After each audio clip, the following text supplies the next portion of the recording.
So I'm going to show you our brooder setup. This is an old cabinet that's about 28 inches tall by 37.5 inch wide. Once we put this top on here, all we had to do is set our light on top of this wire, and it's just the right height where they can get away from the light if they need to. We've been circulating out our feed every 12 hours. Make sure you have more than one feeder because they will swarm that one there, and it could be possible that one of them gets hurt. We've had a whole lot of chickens that's come through here, and every one of them has done really well with Tractor Supply feed. You literally can go to Tractor Supply and get all the stuff that you need. As you see, meat chickens are not as smart as your everyday chicken. You have to really keep an eye on them because, as you see right now, there's 2 feeders and they're flocking this one over here. You just kind of move them along. And I usually try to create a barrier so that they have something to kind of separate and think about for a minute. These chickens are a lot different than regular chickens. You really got to stay on top of it, especially the first few days.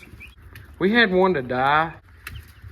I think what happened was one of them was stepped on too many times. And as you see, they like to climb over each other. I'm not really sure why. They kind of hop and skip over each other all the time, and they'll walk clean over top of another chick laying down. And I don't know if that's what it was. If you will supply them clean water, and I'm talking every day, sometimes multiple times a day. When I have chicks, I'm switching my water out twice, if not 3 times, or as many times as needed in a day.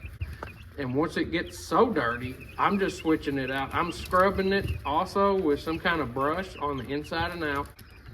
Every other day, take your bedding out, and you can do it while they're in there. Just take your hand and move them over to one side, scoop that side up, and then put your new bedding on, and then do the other side the same way. This light is just clamped up here to a board, and it's sitting on top of this. And the reason I did that is so I can remove it when I go to open the top. You see how they're bunched up in the corner like this?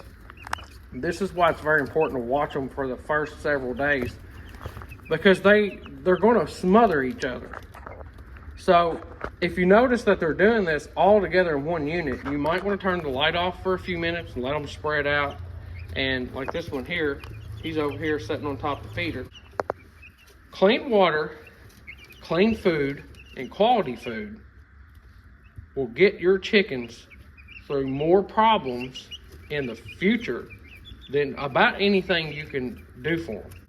If you're going to Tractor Supply or you're going to an individual to pick out live chicks, flip them over.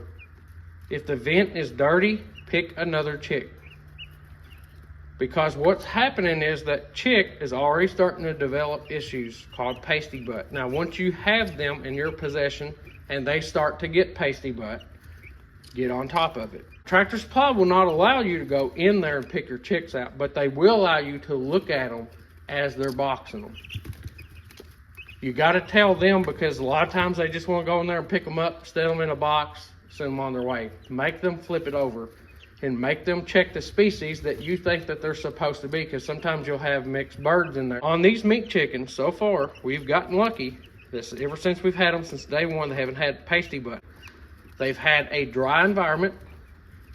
Today I'm switching the bedding out. I literally just put some in here 2 days ago. I'm switching it out because they're holding moisture, because they're laying down a lot. Make sure they have a lot of room to get away from other chickens, because they have a bad habit of crowding.